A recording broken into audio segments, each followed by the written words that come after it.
It is my privilege and honor to introduce Dr. Russell Jeung, who is professor of Asian American Studies at San Francisco State University. Dr. Jeung is an author of books and articles on race and religion. He has written Family Sacrifices, The Worldviews and Ethics of Chinese Americans, Mountain Movers, Student Activism and the Emergence of Asian American Studies, and At Home in Exile, Finding Jesus Among My Ancestors and Refugee Neighbors. In March 2020, Dr. Jeung co-founded Stop AAPI Hate with Chinese for Affirmative Action and the Asian Pacific Policy and Planning Council. It tracks incidents of COVID-19 discrimination to develop policy interventions and long-term solutions to racism. Stop AAPI Hate was awarded the 2021 Webby Award for Social Movement of the Year. Dr. Jeung is also listed on the Bloomberg 50 for the people and ideas that define global business in 2021. Time magazine named its co-founders, including Dr. Jeung, as among the top 100 influential persons of 2021. Please give a warm welcome to Dr. Russell Jeung. Russell, thank you so much for being here with us. I see your presentation here, When Racially Traumatized Be Like Water. The floor is yours. Okay, thank you, David. And I'm glad to be here. Thank you for Dr. Josephine Kim's great presentation. I think it really does indicate the need for mental health services within our church. And, you know, today, David just talked about how, as one of the co-founders of Stop AAPI Hate, I was named one of Time's most influential 100 persons in the world. And ironically, and really pertinent to this conference today, I want to say that what if one of the world's most influential people doesn't have the power to change himself? What if I can't even change my own triggered behaviors, much less affect social change? And that's the question that it's not actually a question, I have the answer is I can't change myself. And I come to this conference not as a mental health expert, but as a broken person. Like you, I'm desperately in need of God's emotional healing. I'm desperately in need of God's mental health. And that's what I want to share with you today. It's my own journey through racial trauma and how especially God's been meeting me in this journey. So what I want to talk about today is what it's like to be a hurt person. And you probably can recognize the trauma that I'm experiencing and how hurt people hurt people. That for me, when I'm feeling threatened, I lash out. When I'm triggered, I have an unhelpful communication response. And you probably see that in yourself too. Maybe when your partner has this worn out argument, you respond in a like kind. Or maybe when you're reprimanding your own children, you find yourself speaking in the exact same tone as towards you. We know that history repeats itself, that hurt people hurt people. And that's what I'm going to really explore today. We know that even more tragically, abused people abuse people. And there seems to be a cycle of violence that gets passed down intergenerationally. And as much as we try, as much as I've been praying for change, as much as I've gone through counseling and therapy for change, as much as I've had small groups hold me accountable, I seem really imprisoned by my own patterns, my family patterns with which I'm stuck. Compounding hurt people being hurt or hurt Russell being hurt and then hurting others, as Dr. Kim said, we're experiencing racial trauma and getting hurt even more as Asian Americans. Collectively, we are all together experiencing racial trauma at this moment. Stop AAPI Hate, it's a reporting center that I helped co-founded, has received over 10,000 reports of hate incidents. We did a national survey, and 1 in 5 Asian Americans experienced direct racism last year. Of those people, 1 in 5 have diagnosed racial trauma. That's 3 or more long-term symptoms.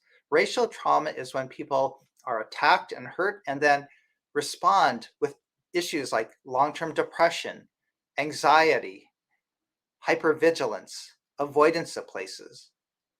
That's over 1 million Asian Americans this past year have undergone racial trauma. And even if you may not have directly experienced it, like Dr. Kim said, we vicariously experience this trauma. Unless you're so individualistic, if you see an Asian person attacked, especially an elder, then oftentimes we think that could have been my mother, that could have been my grandmother. And so we're all, in some ways, I think, at least 1 degree of separation from feeling this trauma, experiencing this trauma, and needing to be healed from this trauma. So I want to talk to you today about this trauma and the impacts it's had on me and how it's impacting our community and how it's been perpetuated and actually fomented by institutional factors. I want to show how if we don't deal with this racial trauma, it's going to be intergenerational. It's a lot like Japanese American incarceration in that it's impacting an entire generation and will have long-term impacts. But the good news is that in the midst of this dark time, I think God meets us and that God offers transformative hope. And so what I want to do is use what I've been learning from psychologists like Dr. Doris Chang from New York University, and how we as Asian American Christians need to be like water. And I'll explain that further, but water is clear, water is humble, water is persistent, and water is restorative. And I think these are some principles that we can use to heal from the racial trauma and not only go beyond healing individually, but make restorative change for our society. So last summer, on my way to Big Sur on a family vacation with my family, I just exploded in anger at my wife and my son. I don't even recall how long I was ranting incoherently, but they said it seemed interminable.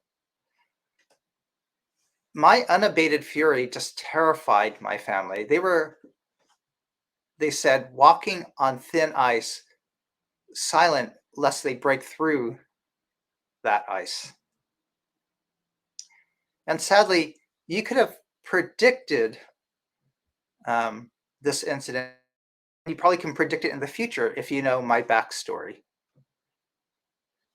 Last year, before the Big Sur incident, I had been working with Stop AAPI Hate nonstop, hearing again those thousands of incidents of racism. And because the nation was grieving, after the Atlanta shootings, after the Indianapolis shootings, I was leading sessions about how to stop AAPI hate and having moments of silence for all the people who were killed by racial violence. And I was doing that on a daily basis. And every time I did it, I came out shaking, literally physically shaking. Because I was mourning people like Pak Ho, a 75-year-old Chinese American in Oakland where I live. He weekly volunteered at the church food pantry, but he just got pushed and shoved while he was walking down his neighborhood street, and he died of a brain hemorrhage. I lamented over the deaths of individuals like Christian Hall and Angelo Quinto.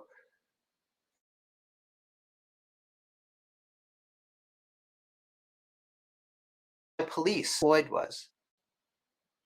So I'm glad I gave that opportunity for people to grieve. But as you can imagine, it really took its toll on me. And by the end of summer, I was really looking for a break, really longing for a vacation. But then because of the California wildfires, we had to cancel. So I had this one weekend where I really wanted to go on a break and be on vacation with my family. And while we were on our way, my partner Joanne said innocuously, "How long does it take to get to Big Sur? Do we have enough time?" And at that innocuous question, I just erupted. I reacted violently, not just because my plans had been interrupted, but I was actually responding to some childhood experiences I had as a kid with my own family while on vacations. So, an innocuous question, and I just react violently. And that's because when I was growing up, my father really was a genial person who loved children. He loved going out to eat. He was Chinese, of course. He loved going to big spectacles and events, and he would love taking us on vacation, showing that he could take care of his family. And so I would really be sleepless in anticipation for these family vacations where we would take long road trips. But at some times, however, while we're going on these road trips, we would get lost. And history then would repeat itself. My father would ask my mom, "Where are we?" And she'd have to take out a map from the glove compartment without any GPS back then and stare perplexedly at where we were. My dad then would become more insistent. Where should I go? Where should I turn? And my mom, perplexed, would be lost looking at that map. And so at the breakdown of that communication, that inability to take care of his family, the frustration over my mom's silence, my dad would just get so upset. And again, like me, he would just explode with an angry outburst of anger. And cowed, I would be sitting in the front seat with him. We were just really quiet, just wanting not to infuriate him even more. And in those times, I remember, like, I loathed that bullying and uncalled for behavior of my dad. I was so angry that he made my mom so bullied, so voiceless. And I actually remember, even as a little kid, I vowed I'm never going to be like my dad in that way. And of course, today I've become like my dad. In the same situations, with people in the same relations, I act in the exact same manner as my dad. As much as I wish to be that way, as much as I pray and sought help for it, I'm a bully. I can act in ways that traumatize others, that actually may be abusive, and I really need help. That's because hurt people hurt people. This year I observed another truth. Racism hurts people. And here's just one example. You could read it in the presentation. We've been terrorized by a racist offender. We feel afraid for our safety, emotionally traumatized. We are on edge, constantly fearing intrusion into our home, cannot sleep well at night, unable to walk outside due to fear for our safety. So as I said, millions of Asian Americans are experiencing this type of racism, direct attacks, and then experiencing the hurt, the fear, the trauma response to these hurts. Like this woman talked about, people are hyper vigilant, on edge, always fearing intrusion. They're facing sleeplessness. They're avoiding places of going outside. We're anxious and depressed. And that's the nature of racial trauma. You can see it in this headline. Racial trauma is really the fear of danger. It's a response to threat. And so if we've been attacked before, we know what it feels like, and then we fear it happening again. It is dangerous out there. 1 out of 6 Asian Americans who report to us have experienced physical assault, actual bodily harm. If we aren't physically attacked, we're experiencing verbal harassment to such a degree, again, that we're frozen and we go into fight or flight response. Even beyond the harassment, we're getting attacked and we feel the moral injury of how unfair and unjust these experiences are. Our youth are experiencing this.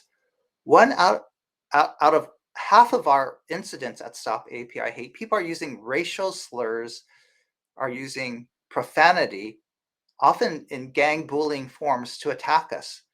So being traumatized, feeling hurt, and then experiencing that danger actually makes real sense. It's a biological, physical response. It actually resides in our bodies.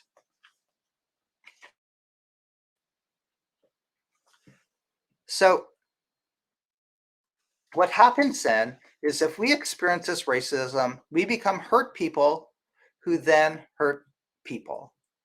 And oftentimes that hurting reaction involves themselves and those nearest to them. What happens is that people are stigmatizing Asian Americans, and then we may then self-stigmatize ourselves. We may actually internalize that racism and react in really negative ways by internalizing and pointing that anger, that fear, that danger inward. And let me just give you a couple examples of how racism has hurt people who've hurt themselves.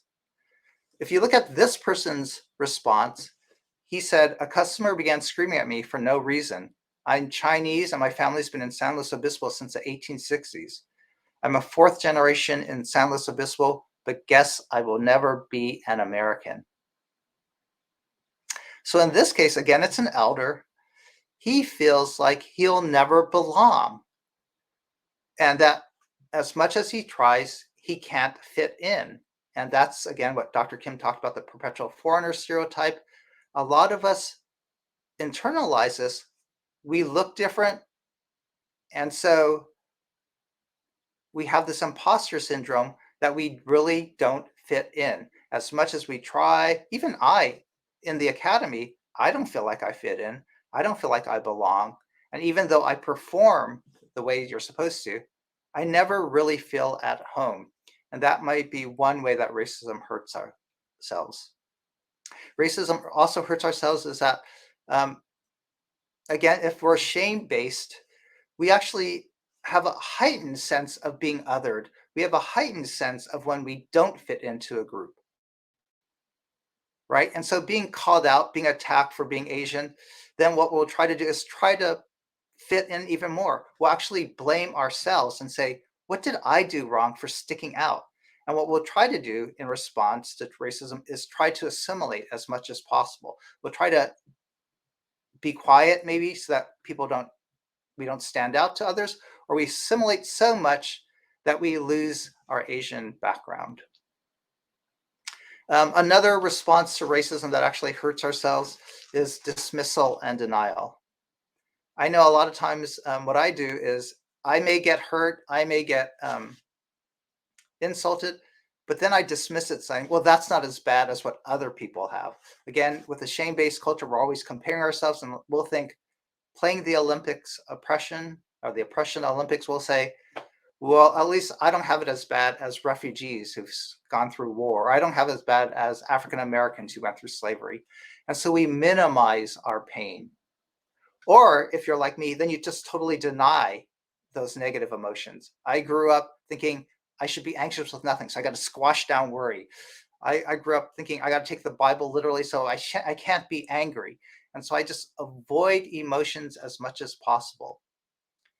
So even though we're hurt, by dismissing that hurt or denying that hurt, then we don't take care of that hurt. We don't let God meet us in that hurt. And as Dr. Kim said it again, we may scab over, we may heal, but we'll heal as broken people, and broken people then break other people. So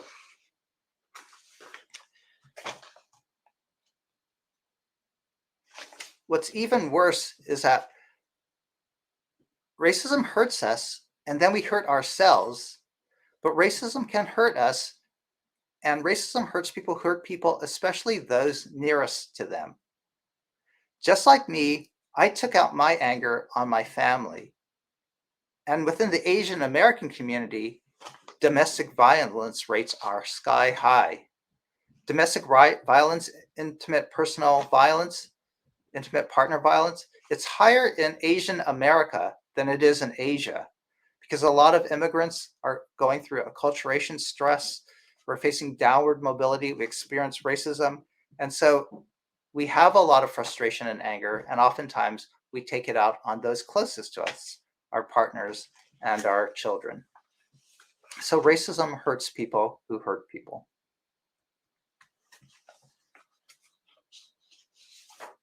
Racial trauma not only resides in our bodies and makes us hurt ourselves, but it actually gets passed down to the next generation. Studies have shown how racial trauma actually is epigenetic and alters our genes so that the next generation oftentimes has a heightened fight or flight response, especially in the same situations that their parents experienced it.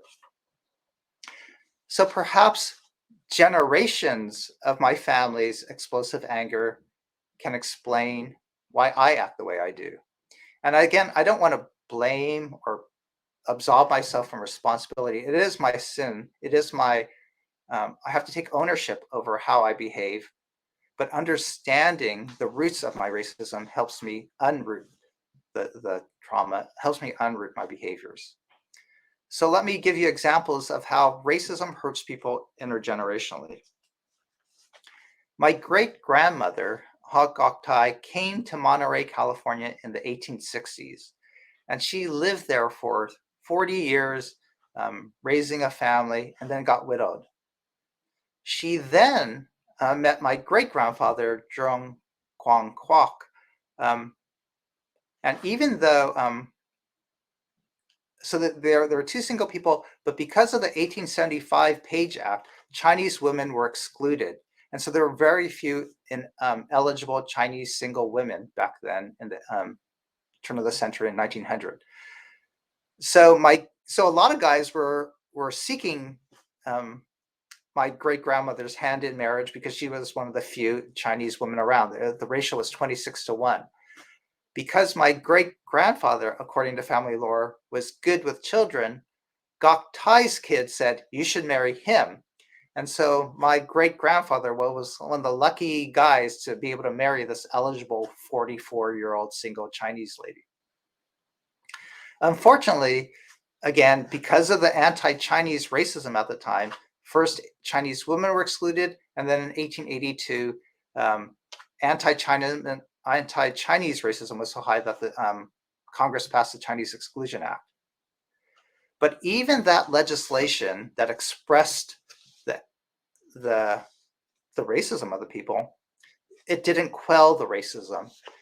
And along the West Coast, even after the Chinese Exclusion Act, over 200 Chinese settlements were actually forcibly mass displaced.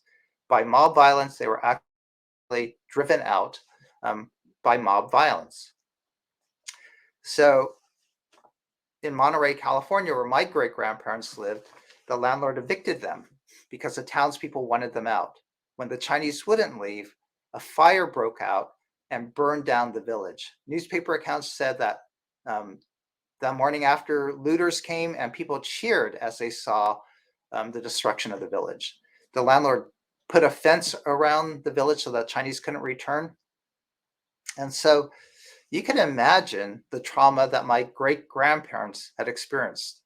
They had lived there for 4 decades, raised families, built 2 homes, had a thriving business, and they saw their life's work, their family home burned down in an instant. My great-grandparents then had to move to San Francisco as the only place of refuge from the racism at that time. I'm sure my great-grandparents then responded to that trauma and then maybe expressed it to my grandfather. even though he was an American-born citizen, he too faced racism. He had to go to a segregated school. Even though he was an American citizen, he didn't have the same education rights. And when he wanted to get his bride from Hong Kong, even though he was an American citizen, his parents' testimony didn't count. And he had to have 3 white witnesses to verify that he was an American citizen. He brings his bride over, my grandmother, Ho Lin Chen, but then, like hundreds of thousands of other Chinese, they were mass detained. When migrants came from Ellis Island from Europe, they were processed and allowed to disembark within 2 to 3 hours. Chinese instead were mass detained for weeks or months under barbed wire and armed guards. Because Chinese were seen as disease-ridden people, like today, the Chinese had to go through severe, close medical checkups, and if found to be medically unfit, they were deported. Because Chinese were seen to be illegal, they had to go through these lengthy, grueling interrogations. And so you can imagine my grandfather's hurt and pain to see his new bride come. And the first thing that happens to her is that she gets imprisoned, gets abased by having to strip naked before a Western doctor, and then has to be grilled with 56 questions of her personal life. That's my grandmother's first experience of America. That pain, that hurt, that feeling of unbelonging gets passed down to my father. He grew up during Jim Crow and exclusion periods where Chinese faced de facto segregation. So my dad grew up in San Francisco, Chinatown, where they had parallel institutions. Because we were locked out of regular institutions, we had our own churches, we had our own phone lines, we had our own basketball leagues. My dad was an American vet who got the GI Bill, but when he finished college and scored the highest on the civil service exams, he said once people saw him, he wouldn't get hired. My family recounts one trip, again, my dad loves those vacations, where they went to Palm Springs. And even though the hotel sign said vacancy, they weren't given any rooms. They finally found one hotel that allowed them in.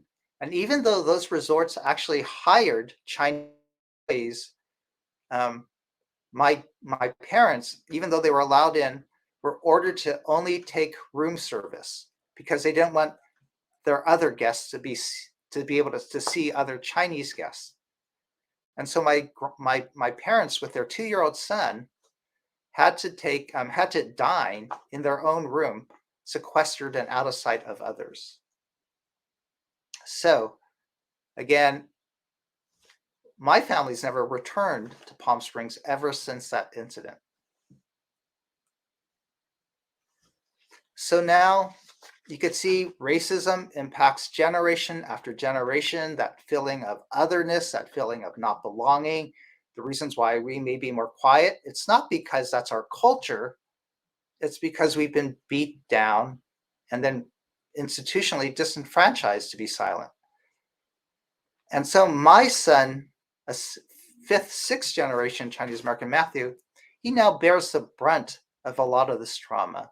He has to go on family vacations and hear my ire and my frustration that's been built up across centuries now. My son actually recognizes the historic institutional racism. He knows that because of the Chinese Exclusion Act, my great-grandparents had to move out, and that's why we live in San Francisco.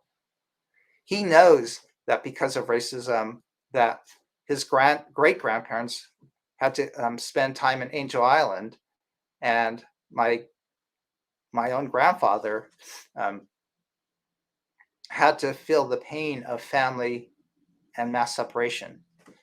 He knows that my father couldn't stay at certain hotels because he sees how policies have impacted us. And even today, he recognizes all these policies that continue to exclude Chinese as a yellow peril. Just 2 years ago, President Trump's administration banned Chinese scientists, cut migration visas so families couldn't reunite, cut refugee resettlement, cut H-1B visas. All these policies disproportionately impacted Asians, institutionalized us as the yellow peril, threats to be excluded from our nation because of public health or national security reasons. So my own son knows that pattern. My own son feels that pattern. And sadly, he's getting exposed to the racial trauma that has long affected my family. So what do we do with all this racial trauma? How do we heal from it? How do we address it? And again, as Dr. Kim talked about, how do you help address it within your congregations? Now, as Dr. Kim talked about, and when I think about it from a Western medical lens. If we're wounded and face trauma, and if we're emotionally or mentally experience moral injury, what we need to do is then go to therapy, and hopefully theory would lead to our healing. And this is the model, the Western medical model, the Western mental health model. Now, for me, I get it growing up from my generation, but I still don't even know what does healing look like? If I'm getting traumatized by racism, I could learn to cope with it through therapy, but there'll still be racism all around me, and I'm going to get triggered again and again. What does healing look like in a context of persistent racism? And even today, I ask people, what's healing to racial trauma?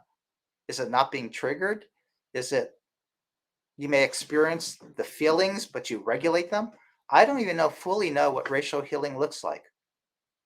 And I think for other Asian Americans, this model, this Western mental health model, actually is really problematic. It is stigmatizing. First of all, a lot of our elders, we don't even have a word for mental health.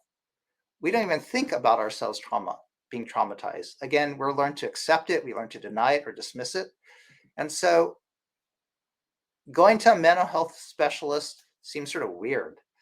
And even more problematic with this model is it seems so individualistic to me, right? I go and see a therapist for my individual problems and I get individual healing. And it seems, and especially I need to take self-care. And for me, it seems like, wow, that's sort of pretty focused on oneself and a little bit too hyper-individualistic. And I don't know, this is the way Americans are. I know there are other Americans that are very individualistic. So I think this model really is problematic in some ways and doesn't make sense in a lot of other ways. But the ideas are sound. The trauma is real. And I think God does offer real healing, but we just have to reframe it in a different way to make it more palatable and understandable in a Christian context. So I'm going to propose, instead of trying to stigmatize mental health, which is a lot of work, and instead of trying to hyper-individualize our communities and focus on self-care, I'm going to argue that we simply use Christian terms and God's ways of thinking things from the Bible and apply biblical principles to this mental health model. What also is helpful for this approach is that it's not so individualized, but it actually gets at the roots of racism by seeking societal change to stop racism from happening and creating the trauma in the first place. So I'm going to argue for a different approach that sees trauma as part of the world's sin and brokenness. We're getting hurt and we're hurting others. That's wrong. I'm wrong when I act so belligerently. And what I need is, in going through therapy and in seeking change, I need forgiveness from others, and I need to forgive those who hurt me. I need to have grace extended to me, and I need to extend grace to others. And that should be part of that therapy process, that individual inner work of change. But it doesn't just stop with the individual. Eventually, as I get healed, I can offer that to others, that as I get redeemed from the hurts, as I get healed from the hurts, then I get restored and I could offer that to others. So here's my model of change that that God's been working in with me, and I'll quickly go through it. We need to be like water. And again, this comes from Taoist principles that I think provide an Asian sensibility that's not so either or, that's not so individualistic. And so the first quality of water that we need to be like is its clarity. And for a lot of other people, that notion is mindfulness. But mindfulness and clarity doesn't mean that we hit a Zen-like nothingness state when we're triggered or facing racial trauma. What we need to do is clarity means being still and know that God is present. Clarity means being mindful of our emotional state, that we are anxious, that we are fearful, that we are angry. But then what we do is we lift that to God. That mindfulness, that clarity is to be aware of our emotional state, which I'm again really bad at, and then offering it to God, letting our requests be known to God so that God can enter into that situation. This clarity really then helps us be aware of our emotions, our emotional state, and helps us to be able to regulate it. But clarity goes beyond us as an individual. Clarity also means being aware of those around us and how our communication patterns can harm them. It's being aware of the emotional relations that we had in the past that are affecting us now. So clarity is about our emotional state and also about the social relations of how our communications impact and hinge upon others.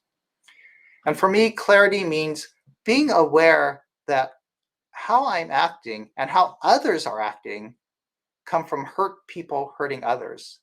And so that the more I can understand and empathy for the individual that I feel attacked by, the more I understand the institutional factors that are leading them to be racist or socializing them to be racist, then the more I can respond in a better way. So for me, the first step is having clarity, having mindfulness of our emotional states, and then bringing it to God. We should be like water that's humble. And I really love this quality. Water is yielding. Water is soft. Water goes with the flow, doesn't seek its own way, doesn't force its way, doesn't fight back when it experiences racism necessarily, but it seeks alternative paths to go with the flow. I think this is the wisdom that our elders have a lot of times, rather than reacting violently to racial trauma and then being broken up about it, being so fragile. Our elders at least have the resilience to accept things and endure for the love of the family. And that could be a strength and a weakness. The strength is they're ready for trouble. They accept suffering. They come to America and go, duh, this is a white society. Of course you're going to face racism. So that acceptance allows us to not always react out of anger and frustration, but to realize, yeah, we live in a broken world and we're going to face trouble. And that acceptance, in a certain part, allows us to be meek, allows us to walk humbly, allows us to think of others above ourselves. This humility then may enable us to accept what's happening and then be able to forgive others. And for me, humility and forgiveness really is a way to free ourselves from the trauma. Our trauma responses are oftentimes we're holding on to anger, we're holding on to resentment, we're holding on to bitterness, and it just erupts at really bad times. And instead of trying to squash that down all the time, instead of dismissing it, we have to actively forgive. Again, like Dr. Kim says, it's a daily basis. Our Lord's prayers help us to forgive others so that the Lord can forgive us. And so we need to forgive because it frees us up from the anger and the frustration that we're holding on, especially against others, and enables us to let go and to be like water that could continue alternatively going in a different way. This alternative response to racism of forgiveness and grace is really countercultural, but it's exactly what Jesus calls us to do, to turn the other cheek. This alternative way that's yielding and forgiving chafes against our younger generations who always want to fight, fight, fight. But if we could learn to be yielding, to seek an alternative path to righteousness, it doesn't mean we allow sin to continue, but that we respond in a different way that shows God's light. And it doesn't mean that we allow sin to continue. Instead, we need to be like water that's persistent in seeking first God's righteousness and right relations. Its water is persistent in following its path to its ultimate source and doing good. Water is persistent and always keeps flowing. And that's what we need to do in the work of fighting for racial justice and fighting for God's kingdom. We don't say, oh, racism will always be there and allow sin to continue. We need to be angry at racism as much as God is. And water that's persistent, drop by drop, can erode a rock. Water that's persistent and then joins with other drips and drops in the ocean can create waves of change. And that's what we need to do, is we need to be persistent in doing good and fighting for justice so that others don't experience racial trauma. I like this persistent, consistent, faithful journey towards doing what's right. And if we have faith, then we can move mountains. I used to think that verse meant that if we have faith and we prayed, God will instantly move the mountain. But now I'm thinking of that verse differently. If we have faithfulness, if we have faith, we can be persistent in moving that mountain of racism, maybe spoonful by spoonful, shovelful by shovelful. And maybe in our lifetimes, we won't move that mountain. But if we do it and get others to shovel out that mountain, if we get our next generation to do it, eventually, through that faithful work, we can make change and move that mountain. That's a story of the old man who moved mountains. That's a story, if we have faith, we can move mountains. Quickly, for 30 years now, we've been praying, a group of us Asian American Christians, that the Asian American church community would rise up and really be a witness for God's justice. And after 30 years of prayer, we're seeing God answer that now. We see that with the Asian American Christian Collaborative getting a letter that's been signed on by over 30,000 fellow Christians. We see that in the Center of Asian American Christianity at Princeton. We now have created a movement through our persistent prayer and through God's answering, that in California, we got the legislature to fund $166 million to address racism. This year, we've seen in New Jersey, just this past week, Asian American Studies required. We've seen this year, Illinois pass Asian American Studies. So if we're persistent in doing right, if we find alternative ways and yield like water, we can make change. We can see God's fruits in our labor. And finally, we have to be like water that's restorative. Water can restore, and if you could see in this picture, water can change a desert into a super bloom that could be seen from space.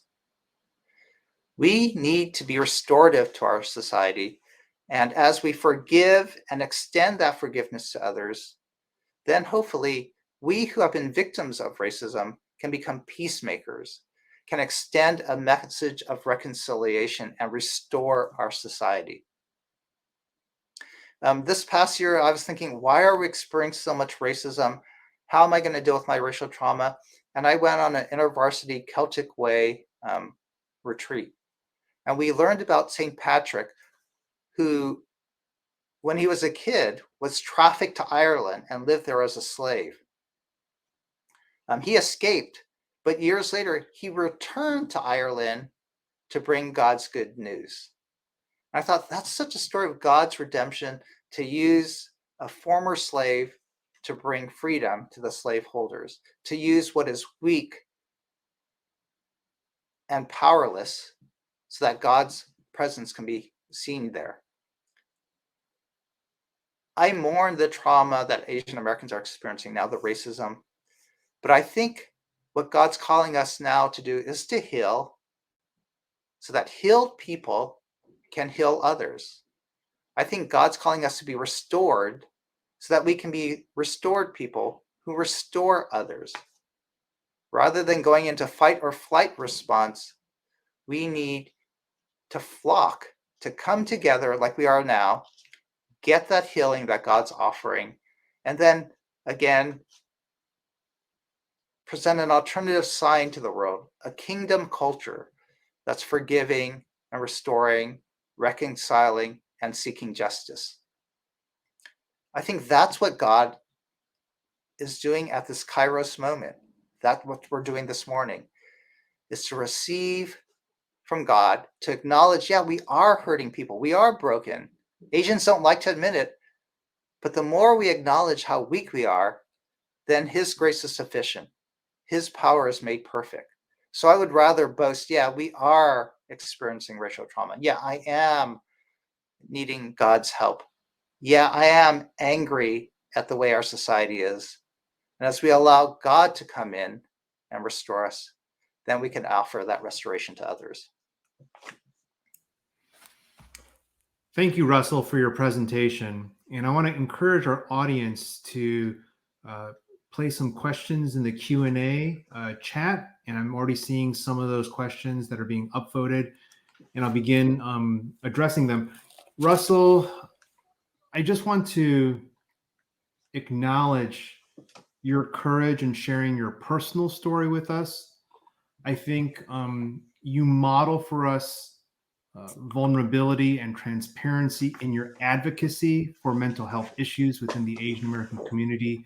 This is not easy to do in a shame-based community, as you've mentioned. And you've narrated your personal story within a larger historical backdrop, something which we don't often hear about. So thank you for bringing your expertise as an expert in Asian American history, along with your perspective as an Asian American Christian individual, and then to marshal the resources of scripture and theology to encourage further Christian theological reflection on healing and wholeness. So let's pivot to some of these questions. Here's one from Rachel, and let me pin it. How do we call out the truths of the sins of racism against us or any person of color while at the same time being a peacemaker? I learned in my family that keeping peace means being quiet, but I don't find that to be a healthy model. Yeah, that's a great question of how do we call out sins without being angry and perpetuating that sin, right? And for me, that's what I need to learn to do is how to be prophetic in our call, yet loving at the same time. You know, Jesus was both, that he was actually very fierce and angry when it called for, the situation calls for it. I'm sure he yelled, but he also, again, did it out of love. And so I think being peacemakers requires calling out what's at war. Otherwise, we're not going to recognize it. Being peacemakers means calling out what needs to be changed in order for peace to be realized. And so I think we do need to acknowledge sin, call it out, express it, demonstrate its harm, and then request change. So what I'm learning is nonviolent communication, that rather than just reacting out of my own anger or using, a lot of times we're using anger because we think our harsh words would affect change. But instead, nonviolent communication helps us just make observations. That was wrong. And then it allows us to express how we feel. And I feel like, so when we talk to our elders, we could express observations and our own feelings. That situation, when you said that, made me feel this way. And it's really hard for people to deny, again, our individual personal experience. So as much as we could express our own hearts, instead of trying to ram facts at people, if we express how we feel, how others' statements or reactions make us feel, then hopefully they could learn to empathize. So for me, speaking out enables us to be peacemakers because it allows people to empathize with us. I think as Asian Americans talk about their hurts and pains during this period of racial trauma, then others will see, yeah, that really is wrong, and they'll want to change. So I think by us sharing our hurts and pains, it enables and allows people to walk with us in our vulnerability. And then maybe if they have any empathy, they'll have some compassion. Thank you, Russell. I have here another question from, where did it go? Hold on. DK Kim, let me show it on the stage. What do you say to the social justice Christian groups that say persistence is too slow when people are suffering and any level of acceptance is enabling the injustice, but I'm totally in sync with you? Again, acceptance doesn't mean acceptance of the wrong. Acceptance means accepting the individuals who perpetrate it. Acceptance means accepting that God is still in control. Acceptance means that God, you never know when God's going to answer your prayer. So it's not acceptance of everything. I'm not accepting of my sinful ways, of my belligerent, abusive ways. I really want to change. But you never know when you're going to experience healing. You never know when God's going to speak. And so I would say, fight for change. Demand it. Things are wrong, and we need to be persistent about it. But we also need to be accepting of some things. Otherwise, you're going to burn out. Otherwise, if you don't realize God's timing, you're going to get frustrated because you're not the one affecting change. That's why I see so much with secular activists. They're using their anger and demanding change now, and they burn out so quickly. But if we trust in and accept God's sovereignty, if we accept God's power, if we accept God's ways, we just need to be faithful, not effective in making change. That's what I mean by persistence. It's that faith that can move mountains over the long haul, not this, I want change now, and if I don't get it, I'm going to pout. I'm going to, I don't know. Right. I'm an older activist. We have here a question from Alan, and I'm going to read it. With the diversity within the Asian American community that often leads to fragmentation, how can Asian Americans be better unified towards stopping racism? Yeah, that's a difficult question. And we always recognize that, again, the community is diverse. But then we also have to build unity by making those connections, how we're similarly racialized, that we're, again, othered in similar ways. That just the way, let's say, South Asians experience Islamophobia as being dangerous threats, East Asians are being seen as dangerous threats. That unity connects us with African Americans who are seen as dangerous threats and being mass incarcerated. That's in the same way Latinos are being seen as dangerous threats and facing mass family separation and detention. So we build unity both on points of unity and commonality, but we also recognize the differences. And we, as Christians, I think we particularly pay attention to those on the margins the way Jesus does. So even though this person may not be like me, because they're on the margins, because they have less power, then it's my responsibility to use my power, to use my privilege to support those on the margins. And I think, so we build unity not just by finding what's in common, We build unity by extending hospitality, by extending justice to others. Russell, I'm still reflecting upon the alternative model of healing you presented that was not individualistic, but corporate, and your desire to provide a biblical theological vision for that type of community-based corporate redemption and healing. I think of that as the body of Christ. So when it comes to fragmentation between different Asian American ethnicities, perhaps Christianity and religion can have a unifying force. We have biblical theological resources such as the unity of Christ in 1 Corinthians 12, the different body parts that find their center in Christ, that can be a type of salve when there is fragmentation, whether for racial or ethnic reasons. Maybe that's too idealistic for me, but what is your take as an organizer, as an activist, Russell? Is Christianity helpful here for building unity, or is it I don't know, am I overestimating the power of the church? I think Christianity is fragmenting. Christianity, the way it's set up now, is polarizing, but God's love is unifying. God's love is so wide, so deep, that it encompasses both the individual and the institutional needs for change. I like God's holistic vision of saving all of creation. Again, it's both and rather than this Western either or. Either we do personal salvation or we seek social justice. Either we help the individual deal with trauma or we find institutional changes. It's both and. God's love, Jesus came to save all of that. And so for me, what brings unity in the fragmentation is God's love is so vast that we can do both and. He cares both for our individual and the hairs on our head, and he cares about the structures of society that oppress. He cares about all of creation so that all of creation can lift up their voices to his glory. So for me, that Taoist approach of both and, the Asian way of harmony, the Asian way of balance can correct the Western ways that are either or and just sort of put God in a box, put salvation in a box, put mental health in a box.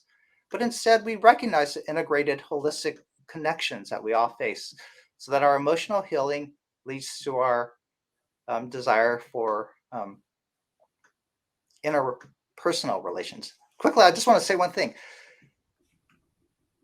Stop API hate has unintended consequences that people are experiencing trauma, but by reporting Stop API hate, people who report actually have less trauma symptoms.